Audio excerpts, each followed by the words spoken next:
ತಂದೆ ವೆಂಕಟೇಶ್. ಓಕೆ, ನಮಸ್ಕಾರ. Wonderful sir, ನಮಸ್ಕಾರ. ಬೆಳಗ್ಗೆ ಬೆಳಗ್ಗೆ ನಿಮ್ಮಲ್ಲಿ ಒಂದು ಸ್ಫೂರ್ತಿ ಕಾಣ್ತಾ ಇದೆ, ಭಾರತಕ್ಕೆ ಒಂದು ಜೈ ಹೇಳುವಂತ ಸ್ಫೂರ್ತಿ ಕಾಣ್ತಾ ಇದೆ. Good morning. ನೀವು ಹೇಗೆ ನೋಡ್ತೀರಾ ಇಡೀ ಘಟನೆಯನ್ನ? ನಿನ್ನೆ ಮಧ್ಯರಾತ್ರಿ ಭಾರತ ಉಗ್ರರ ನೆಲೆಗಳ ಮೇಲೆ ಏರ್ ಸ್ಟ್ರೈಕ್ ಮಾಡಿದೆ. ಯಾರನ್ನು ಹೊಡಿಬೇಕೋ ಅವರನ್ನ ಸರಿಯಾಗಿ ಹೊಡೆದಿದ್ದೀವಿ, ಸರಿಯಾಗಿ ಉತ್ತರ ಕೊಟ್ಟಿದ್ದೀವಿ ಅಂತ ಅನಿಸ್ತಾ ಇದೆ. ಒಂದು ದೊಡ್ಡ ನಿರೀಕ್ಷೆ ಇತ್ತು. ಆ ನಿರೀಕ್ಷೆ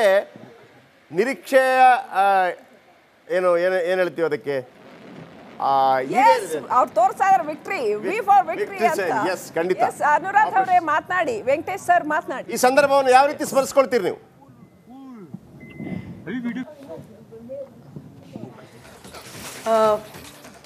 ಪಹಲ್ಗಾಮ್ ದಾಳಿ ಆದಮೇಲೆ ನಿಜವಾಗ್ಲೂ ಮನಸ್ಸಿಗೆ ತುಂಬ ಘಾಸಿ ಆಗೋಗಿತ್ತು. ಅಂದರೆ ಒಂದೂವರೆ ತಿಂಗಳಿಗೆ ಒಂದ್ಸಲ ದೇಶದೊಳಗೆ ನುಗ್ಗಿ ಈ ಥರ ಅತ್ಯಂತ ಕ್ರೌರ್ಯದಿಂದ ನಮ್ಮ ಜನನ್ನ ಹೀಗೆ ಕೊಲ್ತಾ ಇದ್ದಾರಲ್ಲ, ನಮ್ಮ ಈ ತೊಂದರೆಗೆ, ಈ ಸಮಸ್ಯೆಗೆ ಮುಕ್ತಿನೇ ಇಲ್ವಾ ಅಂತ ತುಂಬ ಮನಸ್ಸಿಗೆ ಅನ್ನಿಸ್ತಾ ಇತ್ತು. ಇವತ್ತು ಅದಕ್ಕೆ ಆ ದಿಕ್ಕಲ್ಲಿ, ಆ ಕಥೆಗೆ ಕೊನೆ ಕಾಣಿಸೋದಕ್ಕೆ ಆ ದಿಕ್ಕಲ್ಲಿ ಒಂದು ದೊಡ್ಡ ಹೆಜ್ಜೆ ಇಟ್ಟಿದೆ ಭಾರತ. ನಿಜವಾಗ್ಲೂ ಈ 26 ಜನ ಈಗ ಹೋದವರು ಅಷ್ಟೇ ಅಲ್ಲ,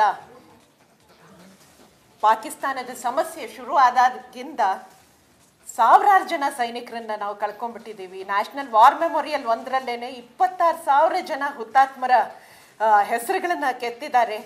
ಇಷ್ಟೊಂದು ಸಾವನ್ನ, ನರಮೇಧಗಳನ್ನ ನಾವು ನೋಡಿರುವಾಗ ನಿಜವಾಗ್ಲೂ ಇಂಥ ಒಂದು ದೊಡ್ಡ ಸ್ಟೆಪ್ ಬೇಕಾಗಿತ್ತು. ಆ ದಿಕ್ಕಲ್ಲಿ ಹೆಜ್ಜೆ ಇಟ್ಟಿದ್ದೀವಿ.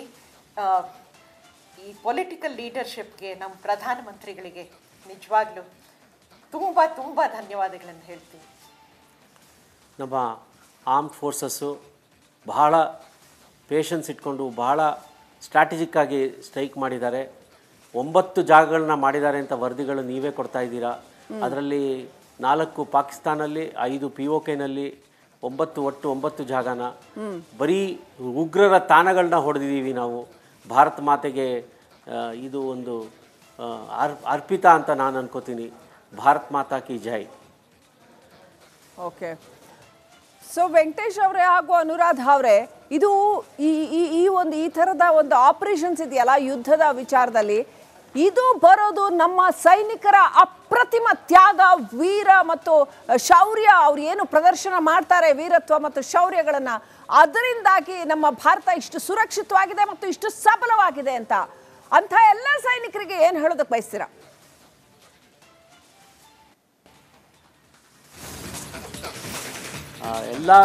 ನಮ್ಮ ಎಲ್ಲ ಸೈನಿಕರಿಗೂ ಒಂದು ದೊಡ್ಡ ನಮಸ್ಕಾರ, ದೊಡ್ಡ ಸೆಲ್ಯೂಟ್. ಅವರಿಗೆ ಅವರ ಶೌರ್ಯ, ಅವರ ಧ್ಯೇಯ, ಅವರ ಕಮಿಟ್ಮೆಂಟು, ಆ ಸೈನಿಕರಾಗಲಿ, ಸೈನಿಕರ ಅಪ್ಪ ಅಮ್ಮ ಆಗಲಿ, ಸೈನಿಕರ ಮನೆಯವರಾಗಲಿ, ಮಕ್ಕಳಾಗಲಿ, ಅಜ್ಜ ಅಜ್ಜಿ ಆಗಲಿ, ಅವರ ಇಡೀ ಕುಟುಂಬಕ್ಕೆ ಈ ಒಂದು ಆ ಒಂದು ಶೌರ್ಯತ್ವವನ್ನು ನಾವು ಮೆರಿತೀವಿ, ಶೌರ್ಯತ್ವವನ್ನು ನಾವು ತೋರಿಸ್ತೀವಿ. ನಮ್ಮ ಒಂದು ಪ್ರೊಫೆಷನಲ್ ಅಪ್ರೋಚ್ ಏನಿದೆ, ಸೈನಿಕರ professional approach, Indian army, navy, air force, ಅದು ಬಿಟ್ಟು ಕೊಡದೆ, ಯಾವ ಕಾರಣಕ್ಕೂ ನಾವು ನಮ್ಮ ಪ್ರೊಫೆಷನಲ್ ಅಪ್ರೋಚ್ ಬಿಟ್ಟು ಕೊಡದೆ ನಾವು ನಮ್ಮ ರಾಷ್ಟ್ರವನ್ನು ಕಾಪಾಡಬೇಕು, ನಮ್ಮ ಜನಗಳನ್ನ ಕಾಪಾಡಬೇಕು. ಇಡೀ ಪ್ರಪಂಚಕ್ಕೆ ಇದೊಂದು ಮಾದರಿಯಾದಂಥ ಒಂದು ಸೈನ್ಯ ನಮ್ಮದು. ನಮ್ಮ ಚಿಕ್ಕ ಮಕ್ಕಳಾಗಲಿ, ನಮ್ಮ ಅಪ್ಪ ಅಮ್ಮಂದರಾಗಲಿ ಸೈನ್ಯಕ್ಕೆ ಮಕ್ಕಳನ್ನ ಕಳಿಸ್ಕೊಡ್ತಾರೆ. ಹೆಣ್ಮಕ್ಳಾಗಲಿ ಗಂಡು ಮಕ್ಕಳಾಗಲಿ. ಈಗ ಹೆಣ್ಮಕ್ಳಿಗೂ ಭಾಳ ಮೇನ್ ಆ್ಯಕ್ಟಿವಿಟಿ, ಮೇನ್ ಫೋರ್ಸಲ್ಲಿ ಮೇನ್ ರೋಲ್ ಇದೆ. ಈಗ ಎಲ್ಲರಿಗೂ ಒಂದು ಶುಭ ಹಾರೈಕೆ. ಮುಂಜಾನೆ ಇಡೀ ಭಾರತ ನಿಮ್ಮ ಹಿಂದೆ ಇದೆ ಸೈನಿಕರೇ, ನಾವೆಲ್ಲರೂ ನಿಮ್ಮ ಹಿಂದೆ ಇದ್ದೀವಿ. ಈ ಒಂದು ಸಮಸ್ಯೆಗೆ ಮುಕ್ತಿ ಹಾಡೋಣ ನಾವು. ಮೊದಲೆಲ್ಲ ಹೇಗಿತ್ತು ಅಂದರೆ, ಸಾಧಾರಣವಾಗಿ ಒಂದು ಪಾಕಿಸ್ತಾನದಿಂದ ಅಟ್ಯಾಕ್ ಆದಾಗಲೂ ಕೂಡ ಯುದ್ಧ ಮಾಡಬೇಕಾ ಬೇಡೋ, ಯಾಕೆ ಬೇಕು ಯುದ್ಧ ಮತ್ತೊಂದು ಅಂತೇಳಿ. ಈಗಲೂ ಕೂಡ ನಾವು ಯುದ್ಧ ಬೇಕು ಅಂತಲ್ಲ ಹೇಳ್ತಾ ಇರುವಂಥದ್ದು. ಆದರೆ ಈ ದೇಶ, ತಾಯಿ ಭಾರತಿ ಅನೇಕ ವೀರರಿಗೆ, ವೀರ ಮಾತೆಯರಿಗೆ ಜನ್ಮ ಕೊಟ್ಟಂಥ ಭೂಮಿ ಇದು. ನಾವು ಯಾವತ್ತೂ ಕೂಡ ಹಿಂದುಗಡೆಯಿಂದ ಚೂರಿ ಹಾಕುವಂಥದ್ದು, ಒಂದು ಯುದ್ಧ ಆಗ್ತಾ ಇರುವಾಗಲೂ ಅಷ್ಟೇ, ಮುಂದಿನವನ ಜೊತೆ ಅವನ ಬಳಿ ಖಡ್ಗ ಇಲ್ಲ ಅಂತಂದರೆ ಖಡ್ಗ ಇಲ್ಲದೆ ಯುದ್ಧ ಮಾಡ್ತಾ ಇರಲಿಲ್ಲ. ಖಡ್ಗ ಅವನಿಗೆ ಕೊಟ್ಟು ಮತ್ತೆ ಯುದ್ಧ ಮಾಡ್ತಾ ಇತ್ತು. ಈ ಸಂದರ್ಭದಲ್ಲಿ ಪಾಕಿಸ್ತಾನದಿಂದ ಆಗ್ತಾ ಇದ್ದಂಥ ಪದೇ ಪದೇ ಆಗ್ತಾ ಇದ್ದಂಥ ಮೊನ್ನೆ ಅಂತೂ ಬಹಳ ನಿಕೃಷ್ಟವಾಗಿತ್ತು. ಅದು ಕೂಡ ಧರ್ಮ ಕೇಳಿ ಹೊಡೆಯುವಂಥ ಸಂದರ್ಭದಲ್ಲಿ ಪಾಕಿಸ್ತಾನಕ್ಕೊಂದು ಉತ್ತರ ಕೊಡಬೇಕಾಗಿತ್ತು. ನಾವು ಇಡೀ ದೇಶ 140 ಕೋಟಿ ಜನ ಇಲ್ಲ ಹೊಡಿಬೇಕು ಅಂತ ಕಾಯ್ತಾ ಇತ್ತು. ವೆರಿ ಫಸ್ಟ್ ಟೈಮ್ ನಮಗನ್ಸುತ್ತೆ. ಬಾಕಿ ಟೈಮಲ್ಲಿ ಹೇಗಿರುತ್ತೆ ಅಂದರೆ ಬೇಡಪ್ಪ ಯುದ್ಧ ನಿಮ್ಗೆ ಗೊತ್ತಿಲ್ಲ, ನಮ್ಗೆ ಗೊತ್ತಿದೆ ಯುದ್ಧದ ಪರಿಣಾಮಗಳೇನಾಗುತ್ತೆ ಅಂತೇಳಿ. ಆದರೆ ನಮ್ಮನ್ನು ಮಾನಸಿಕವಾಗಿ ಈ ರೀತಿ ಹಿಂಸೆಗೆ ಒಳಪಡಿಸಿದಂಥ ಆ ರಾಷ್ಟ್ರಕ್ಕೆ ಒಂದು ಉತ್ತರ ಕೊಡಬೇಕು ಅಂತ ಪ್ರತಿಯೊಬ್ಬರಿಗಿತ್ತು. ಆದರೆ ಒಂದು ಸೇನಾ ಕುಟುಂಬದವರಾಗಿ ನಿಮ್ಗೆ ಹೆಂಗೆ ಅನ್ಸುತ್ತೆ ಸರ್? ನಮಗೇನೆ ಇಷ್ಟಿರಬೇಕಾದ್ರೆ ನಿಮ್ಗೆ ಹೆಂಗೆ ಅನ್ಸುತ್ತೆ?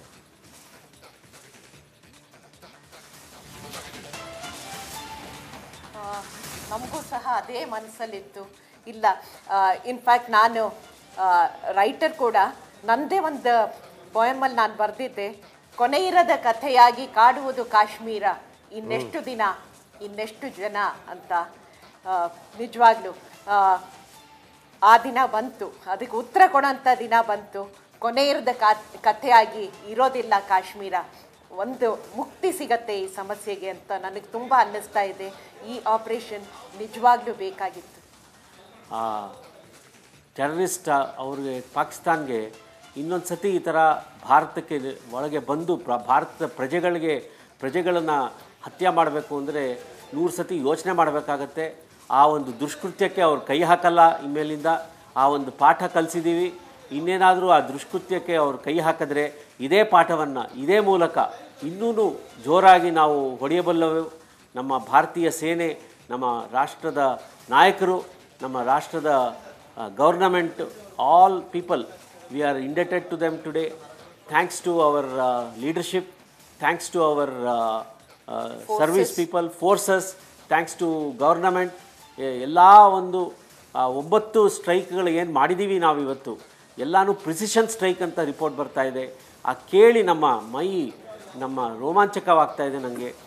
ನಮ್ಮ ಭಾರತೀಯ ಸೇನೆಯವರು ಜೀವ ತೆತ್ತಿದ್ದಾರೆ. ಭಾರತೀಯ ಸೇನೆ ಈಗಲೂ ಗಡಿಯಲ್ಲಿ ನಿಂತು ಆ ಪ್ರತೀಕಾರಕ್ಕೆ, ಏನಾದರೂ ಪ್ರತೀಕಾರ ಬಂದರೆ ಅದಕ್ಕೆ ಪ್ರತಿ ಉತ್ತರವಾಗಿ ನಾವು ನಿಂತಿದ್ದೀವಿ. ಯಾರೂ ಹೆದರ್ಕೋಬೇಕಾಗಿಲ್ಲ. ನಮ್ಮ ಜಮ್ಮು ಕಾಶ್ಮೀರ ಆಗಲಿ, ನಮ್ಮ ಇಡೀ ಭಾರತ ದೇಶ ಆಗಲಿ, ಯಾರೂ ಏನು ಹೆದರ್ಕೋಬೇಕಾಗಿಲ್ಲ. ನಮ್ಮ ಸೈನ್ಯ ಆಗಲಿ, ನಮ್ಮ ಲೀಡರ್ಶಿಪ್ ಬಹಳ ಕೇಪಬಿಲಿಟಿ ಇದೆ ನಮ್ಮ ಹತ್ರ.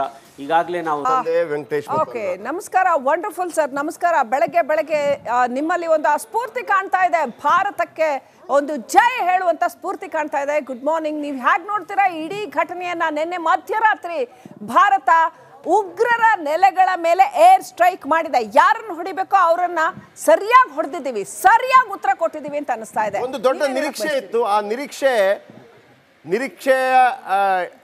ಏನು ಹೇಳ್ತೀವಿ ಅದಕ್ಕೆ? ಅವ್ರು ತೋರಿಸ್ತಾ ಇದ್ದಾರೆ ವಿಕ್ಟ್ರಿ, ವಿ ಫಾರ್ ವಿಕ್ಟ್ರಿ ಅಂತ. ಎಸ್, ಖಂಡಿತ. ಅನುರಾಧ್ ಅವರೇ ಮಾತನಾಡಿ, ವೆಂಕಟೇಶ್ ಸರ್ ಮಾತನಾಡಿ. ಈ ಸಂದರ್ಭವನ್ನು ಯಾವ ರೀತಿ ಸ್ಮರಿಸ್ಕೊಳ್ತೀರಿ ನೀವು?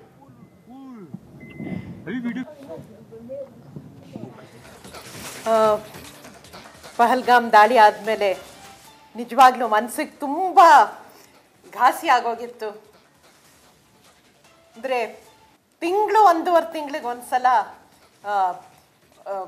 ದೇಶದೊಳಗೆ ನುಗ್ಗಿ ಈ ಥರ ಅತ್ಯಂತ ಕ್ರೌರ್ಯದಿಂದ ನಮ್ಮ ಜನನ್ನ ಹೀಗೆ ಕೊಲ್ತಾ ಇದ್ದಾರಲ್ಲ, ನಮ್ಮ ಈ ತೊಂದರೆಗೆ, ಈ ಸಮಸ್ಯೆಗೆ ಮುಕ್ತಿನೇ ಇಲ್ವಾ ಅಂತ ತುಂಬ ಮನಸ್ಸಿಗೆ ಅನ್ನಿಸ್ತಾ ಇತ್ತು. ಇವತ್ತು ಅದಕ್ಕೆ ಆ ದಿಕ್ಕಲ್ಲಿ, ಆ ಕಥೆಗೆ ಕೊನೆ ಕಾಣಿಸೋದಕ್ಕೆ ಆ ದಿಕ್ಕಲ್ಲಿ ಒಂದು ದೊಡ್ಡ ಹೆಜ್ಜೆ ಇಟ್ಟಿದೆ ಭಾರತ. ನಿಜವಾಗ್ಲೂ ಈ 26 ಜನ ಈಗ ಹೋದವರು ಅಷ್ಟೇ ಅಲ್ಲ, ಪಾಕಿಸ್ತಾನದ ಸಮಸ್ಯೆ ಶುರು ಆದಾಗಿಂದ ಸಾವಿರಾರು ಜನ ಸೈನಿಕರನ್ನ ನಾವು ಕಳ್ಕೊಂಡ್ಬಿಟ್ಟಿದ್ದೀವಿ. ನ್ಯಾಷನಲ್ ವಾರ್ ಮೆಮೋರಿಯಲ್ ಒಂದರಲ್ಲೇನೆ 26,000 ಜನ ಹುತಾತ್ಮರ ಹೆಸರುಗಳನ್ನ ಕೆತ್ತಿದ್ದಾರೆ. ಇಷ್ಟೊಂದು ಸಾವನ್ನ, ನರಮೇಧಗಳನ್ನ ನಾವು ನೋಡಿರುವಾಗ ನಿಜವಾಗ್ಲೂ ಇಂಥ ಒಂದು ದೊಡ್ಡ ಸ್ಟೆಪ್ ಬೇಕಾಗಿತ್ತು. ಆ ದಿಕ್ಕಲ್ಲಿ ಹೆಜ್ಜೆ ಇಟ್ಟಿದ್ದೀವಿ. ಈ ಪೊಲಿಟಿಕಲ್ ಲೀಡರ್ಶಿಪ್ಗೆ, ನಮ್ಮ ಪ್ರಧಾನಮಂತ್ರಿಗಳಿಗೆ ನಿಜವಾಗ್ಲೂ ತುಂಬ ತುಂಬ ಧನ್ಯವಾದಗಳನ್ನು ಹೇಳ್ತೀನಿ. ನಮ್ಮ ಆರ್ಮ್ಡ್ ಫೋರ್ಸಸ್ಸು ಬಹಳ ಪೇಷನ್ಸ್ ಇಟ್ಕೊಂಡು ಬಹಳ ಸ್ಟ್ರಾಟಜಿಕ್ಕಾಗಿ ಸ್ಟ್ರೈಕ್ ಮಾಡಿದ್ದಾರೆ. 9 ಜಾಗಗಳನ್ನ ಮಾಡಿದ್ದಾರೆ ಅಂತ ವರದಿಗಳು ನೀವೇ ಕೊಡ್ತಾ ಇದ್ದೀರಾ. ಅದರಲ್ಲಿ 4 ಪಾಕಿಸ್ತಾನಲ್ಲಿ, 5 POKನಲ್ಲಿ, ಒಟ್ಟು 9 ಜಾಗನ ಬರೀ ಉಗ್ರರ ತಾಣಗಳನ್ನ ಹೊಡೆದಿದ್ದೀವಿ ನಾವು. ಭಾರತ ಮಾತೆಗೆ ಇದು ಒಂದು ಅರ್ಪಿತ ಅಂತ ನಾನು ಅನ್ಕೋತೀನಿ. ಭಾರತ್ ಮಾತಾ ಕಿ ಜೈ. ಓಕೆ. ಸೊ ವೆಂಕಟೇಶ್ ಅವರೇ ಹಾಗೂ ಅನುರಾಧ ಅವರೇ, ಇದು ಈ ಥರದ ಒಂದು ಆಪರೇಷನ್ಸ್ ಇದೆಯಲ್ಲ ಯುದ್ಧದ ವಿಚಾರದಲ್ಲಿ, ಇದು ಬರೋದು ನಮ್ಮ ಸೈನಿಕರ ಅಪ್ರತಿಮ ತ್ಯಾಗ, ವೀರ ಮತ್ತು ಶೌರ್ಯ, ಅವ್ರು ಏನು ಪ್ರದರ್ಶನ ಮಾಡ್ತಾರೆ ವೀರತ್ವ ಮತ್ತು ಶೌರ್ಯಗಳನ್ನ, ಅದರಿಂದಾಗಿ ನಮ್ಮ ಭಾರತ ಇಷ್ಟು ಸುರಕ್ಷಿತವಾಗಿದೆ ಮತ್ತು ಇಷ್ಟು ಸಬಲವಾಗಿದೆ ಅಂತ ಎಲ್ಲ ಸೈನಿಕರಿಗೆ ಏನು ಹೇಳೋದಕ್ಕೆ ಬಯಸ್ತೀರಾ?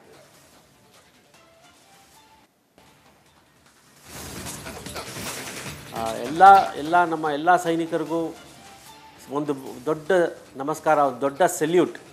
ಅವರಿಗೆ ಅವರ ಶೌರ್ಯ, ಅವರ ಧ್ಯೇಯ, ಅವರ ಕಮಿಟ್ಮೆಂಟು, ಆ ಸೈನಿಕರಾಗಲಿ, ಸೈನಿಕರ ಅಪ್ಪ ಅಮ್ಮ ಆಗಲಿ, ಸೈನಿಕರ ಮನೆಯವರಾಗಲಿ, ಮಕ್ಕಳಾಗಲಿ, ಅಜ್ಜ ಅಜ್ಜಿ ಆಗಲಿ, ಅವರ ಇಡೀ ಕುಟುಂಬಕ್ಕೆ ಈ ಆ ಒಂದು ಶೌರ್ಯತ್ವವನ್ನು ನಾವು ಮೆರಿತೀವಿ, ಶೌರ್ಯತ್ವವನ್ನು ನಾವು ತೋರಿಸ್ತೀವಿ.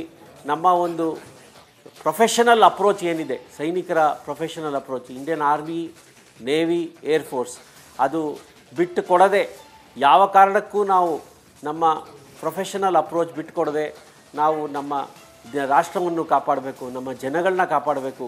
ಇಡೀ ಪ್ರಪಂಚಕ್ಕೆ ಇದೊಂದು ಮಾದರಿಯಾದಂಥ ಒಂದು ಸೈನ್ಯ ನಮ್ಮದು. ನಮ್ಮ ಚಿಕ್ಕ ಮಕ್ಕಳಾಗಲಿ, ನಮ್ಮ ಅಪ್ಪ ಅಮ್ಮಂದರಾಗಲಿ ಸೈನ್ಯಕ್ಕೆ ಮಕ್ಕಳನ್ನ ಕಳಿಸ್ಕೊಡ್ತಾರೆ. ಹೆಣ್ಮಕ್ಳಾಗಲಿ ಗಂಡು ಮಕ್ಕಳಾಗಲಿ. ಈಗ ಹೆಣ್ಮಕ್ಳಿಗೂ ಭಾಳ ಮೇನ್ ಆ್ಯಕ್ಟಿವಿಟಿ, ಮೇನ್ ಫೋರ್ಸಲ್ಲಿ ಮೇನ್ ರೋಲ್ ಇದೆ. ಈಗ ಎಲ್ಲರಿಗೂ ಒಂದು ಶುಭ ಹಾರೈಕೆ. ಮುಂಜಾನೆ ಇಡೀ ಭಾರತ ನಿಮ್ಮ ಹಿಂದೆ ಇದೆ ಸೈನಿಕರೇ, ನಾವೆಲ್ಲರೂ ನಿಮ್ಮ ಹಿಂದೆ ಇದ್ದೀವಿ. ಈ ಒಂದು ಸಮಸ್ಯೆಗೆ ಮುಕ್ತಿ ಹಾಡೋಣ ನಾವು. ಮೊದಲೆಲ್ಲ ಹೇಗಿತ್ತು ಅಂದರೆ, ಸಾಧಾರಣವಾಗಿ ಒಂದು ಪಾಕಿಸ್ತಾನದಿಂದ ಅಟ್ಯಾಕ್ ಆದಾಗಲೂ ಕೂಡ ಯುದ್ಧ ಮಾಡಬೇಕಾ ಬೇಡೋ, ಯಾಕೆ ಬೇಕು ಯುದ್ಧ ಮತ್ತೊಂದು ಅಂತೇಳಿ. ಈಗಲೂ ಕೂಡ ನಾವು ಯುದ್ಧ ಬೇಕು ಅಂತಲ್ಲ ಹೇಳ್ತಾ ಇರುವಂಥದ್ದು. ಆದರೆ ಈ ದೇಶ, ತಾಯಿ ಭಾರತಿ ಅನೇಕ ವೀರರಿಗೆ, ವೀರ ಮಾತೆಯರಿಗೆ ಜನ್ಮ ಕೊಟ್ಟಂಥ ಭೂಮಿ ಇದು. ನಾವು ಯಾವತ್ತೂ ಕೂಡ ಹಿಂದುಗಡೆಯಿಂದ ಚೂರಿ ಹಾಕುವಂಥದ್ದು, ಒಂದು ಯುದ್ಧ ಆಗ್ತಾ ಇರುವಾಗಲೂ ಅಷ್ಟೇ, ಮುಂದಿನವನ ಜೊತೆ ಅವನ ಬಳಿ ಖಡ್ಗ ಇಲ್ಲ ಅಂತಂದರೆ ಖಡ್ಗ ಇಲ್ಲದೆ ಯುದ್ಧ ಮಾಡ್ತಾ ಇರಲಿಲ್ಲ, ಖಡ್ಗ ಅವನಿಗೆ ಕೊಟ್ಟು ಮತ್ತೆ ಯುದ್ಧ ಮಾಡ್ತಾ ಇತ್ತು. ಈ ಸಂದರ್ಭದಲ್ಲಿ ಪಾಕಿಸ್ತಾನದಿಂದ ಆಗ್ತಾ ಇದ್ದಂಥ ಪದೇ ಆಗ್ತಾ ಇದ್ದಂಥ, ಮೊನ್ನೆ ಅಂತೂ ಬಹಳ ನಿಕೃಷ್ಟವಾಗಿತ್ತು. ಅದು ಕೂಡ ಧರ್ಮ ಕೇಳಿ ಹೊಡೆಯುವಂಥ ಸಂದರ್ಭದಲ್ಲಿ ಪಾಕಿಸ್ತಾನಕ್ಕೊಂದು ಉತ್ತರ ಕೊಡಬೇಕಾಗಿತ್ತು. ನಾವು ಇಡೀ ದೇಶ 140 ಕೋಟಿ ಜನ ಇಲ್ಲ ಹೊಡಿಬೇಕು ಅಂತ ಕಾಯ್ತಾ ಇತ್ತು. ವೆರಿ ಫಸ್ಟ್ ಟೈಮ್ ನಮಗನ್ಸುತ್ತೆ. ಬಾಕಿ ಟೈಮಲ್ಲಿ ಹೇಗಿರುತ್ತೆ ಅಂದರೆ, ಬೇಡಪ್ಪ ಯುದ್ಧ, ನಿಮ್ಗೆ ಗೊತ್ತಿಲ್ಲ, ನಮ್ಗೆ ಗೊತ್ತಿದೆ ಯುದ್ಧದ ಪರಿಣಾಮಗಳೇನಾಗುತ್ತೆ ಅಂತೇಳಿ. ಆದರೆ ನಮ್ಮನ್ನು ಮಾನಸಿಕವಾಗಿ ಈ ರೀತಿ ಹಿಂಸೆಗೆ ಒಳಪಡಿಸಿದಂಥ ಆ ರಾಷ್ಟ್ರಕ್ಕೆ ಒಂದು ಉತ್ತರ ಕೊಡಬೇಕು ಅಂತ ಪ್ರತಿಯೊಬ್ಬರಿಗಿತ್ತು. ಆದರೆ ಒಂದು ಸೇನಾ ಕುಟುಂಬದವರಾಗಿ ನಿಮ್ಗೆ ಹೆಂಗೆ ಅನ್ಸುತ್ತೆ ಸರ್? ನಮಗೇನೆ ಇಷ್ಟಿರಬೇಕಾದ್ರೆ ನಿಮ್ಗೆ ಹೆಂಗೆ ಅನ್ಸುತ್ತೆ?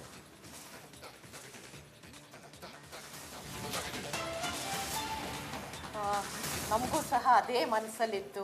ಇಲ್ಲ, ಇನ್ಫ್ಯಾಕ್ಟ್ ನಾನು ರೈಟರ್ ಕೂಡ. ನನ್ನದೇ ಒಂದು ಪೋಯಮಲ್ಲಿ ನಾನು ಬರೆದಿದ್ದೆ, ಕೊನೆಯಿರದ ಕಥೆಯಾಗಿ ಕಾಡುವುದು ಕಾಶ್ಮೀರ, ಇನ್ನೆಷ್ಟು ದಿನ ಇನ್ನೆಷ್ಟು ಜನ ಅಂತ. ನಿಜವಾಗ್ಲೂ ಆ ದಿನ ಬಂತು, ಅದಕ್ಕೆ ಉತ್ತರ ಕೊಡೋಂಥ ದಿನ ಬಂತು. ಕೊನೆಯಿರದ ಕಥೆಯಾಗಿ ಇರೋದಿಲ್ಲ ಕಾಶ್ಮೀರ, ಒಂದು ಮುಕ್ತಿ ಸಿಗತ್ತೆ ಈ ಸಮಸ್ಯೆಗೆ ಅಂತ ನನಗೆ ತುಂಬ ಅನ್ನಿಸ್ತಾ ಇದೆ. ಈ ಆಪರೇಷನ್ ನಿಜವಾಗ್ಲೂ ಬೇಕಾಗಿತ್ತು. ಟೆರರಿಸ್ಟ್ ಅವ್ರಿಗೆ, ಪಾಕಿಸ್ತಾನ್ಗೆ ಇನ್ನೊಂದು ಸತಿ ಈ ಥರ ಭಾರತಕ್ಕೆ ಒಳಗೆ ಬಂದು ಭಾರತದ ಪ್ರಜೆಗಳನ್ನು ಹತ್ಯೆ ಮಾಡಬೇಕು ಅಂದರೆ 100 ಸತಿ ಯೋಚನೆ ಮಾಡಬೇಕಾಗತ್ತೆ. ಆ ಒಂದು ದುಷ್ಕೃತ್ಯಕ್ಕೆ ಅವ್ರು ಕೈ ಹಾಕಲ್ಲ ಇನ್ಮೇಲಿಂದ. ಆ ಒಂದು ಪಾಠ ಕಲಿಸಿದ್ದೀವಿ. ಇನ್ನೇನಾದರೂ ಆ ದುಷ್ಕೃತ್ಯಕ್ಕೆ ಅವ್ರು ಕೈ ಹಾಕಿದ್ರೆ ಇದೇ ಪಾಠವನ್ನು ಇದೇ ಮೂಲಕ ಇನ್ನೂ ಜೋರಾಗಿ ನಾವು ಹೊಡೆಯಬಲ್ಲವು. ನಮ್ಮ ಭಾರತೀಯ ಸೇನೆ, ನಮ್ಮ ರಾಷ್ಟ್ರದ ನಾಯಕರು, ನಮ್ಮ ರಾಷ್ಟ್ರದ government, all people, we are indebted to them today. Thanks to our leadership, thanks to our service people, forces, thanks to government. ಎಲ್ಲ ಒಂದು 9 ಸ್ಟ್ರೈಕ್ಗಳು ಏನು ಮಾಡಿದ್ದೀವಿ ನಾವು ಇವತ್ತು, ಎಲ್ಲನೂ ಪ್ರಿಸಿಷನ್ ಸ್ಟ್ರೈಕ್ ಅಂತ ರಿಪೋರ್ಟ್ ಬರ್ತಾ ಇದೆ. ಆ ಕೇಳಿ ನಮ್ಮ ರೋಮಾಂಚಕವಾಗ್ತಾ ಇದೆ ನನಗೆ. ನಮ್ಮ ಭಾರತೀಯ ಸೇನೆಯವರು ಜೀವ ತೆತ್ತಿದ್ದಾರೆ. ಭಾರತೀಯ ಸೇನೆ ಈಗಲೂ ಗಡಿಯಲ್ಲಿ ನಿಂತು ಆ ಪ್ರತೀಕಾರಕ್ಕೆ, ಏನಾದರೂ ಪ್ರತೀಕಾರ ಬಂದರೆ ಅದಕ್ಕೆ ಪ್ರತಿ ಉತ್ತರವಾಗಿ ನಾವು ನಿಂತಿದ್ದೀವಿ. ಯಾರೂ ಹೆದರ್ಕೋಬೇಕಾಗಿಲ್ಲ. ನಮ್ಮ ಜಮ್ಮು ಕಾಶ್ಮೀರ ಆಗಲಿ, ನಮ್ಮ ಇಡೀ ಭಾರತ ದೇಶ ಆಗಲಿ, ಯಾರೂ ಏನು ಹೆದರ್ಕೋಬೇಕಾಗಿಲ್ಲ. ನಮ್ಮ ಸೈನ್ಯ ಆಗಲಿ, ನಮ್ಮ ಲೀಡರ್ಶಿಪ್ಪು ಭಾಳ ಕೇಪಬಿಲಿಟಿ ಇದೆ ನಮ್ಮ ಹತ್ರ.